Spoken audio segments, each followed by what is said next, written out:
السلام عليكم ورحمة الله وبركاته. حياكم الله. أيها الأحبة في الله،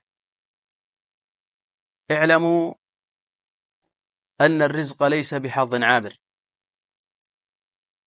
ولا بسعي مجرد، ولكنه بقدر الله العليم الحكيم.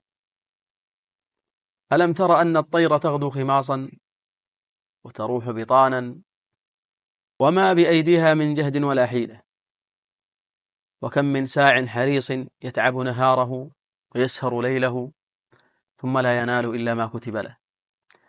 فالرزق أحبتي مكتوب، والأجل محدود، والعبد لا يملك من أمره شيئا إلا ما شاء الله تبارك وتعالى. فلا تغتر بالأماني، ولا تتعب نفسك في طلب ما ليس مقدورا لك، واعمل بطاعة ربك وتوكل على الكريم المتفضل، فمن توكل على الله تبارك وتعالى كفاه، ومن أحسن الظن بربه لم يخيبه.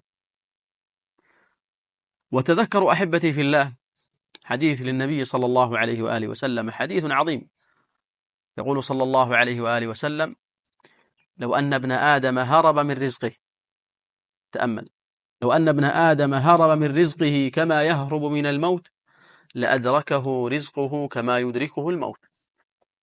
فاطمئنوا واسعوا بلا قلق، واعلموا أن العبد يؤجر على السعي ويرزق بالقدر.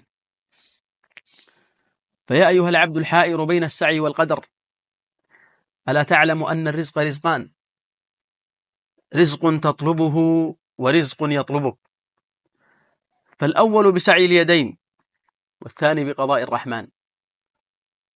أتظن أن الحظوظ تملك مقادير الأرزاق، أو تحسب أن الجهد وحده يجيب دعوة الحافظ الوهاب؟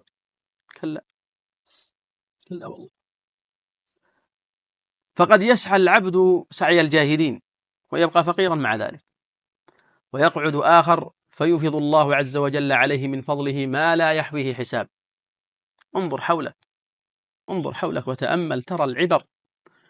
أترى النملة الصغيرة تجمع قوتها بلا قلق، والجبار المتكبر يذل لفقره. أترى البحر يمنح صيده للساكن والغريب، والأرض تنبت زرعها للبار والعاصي.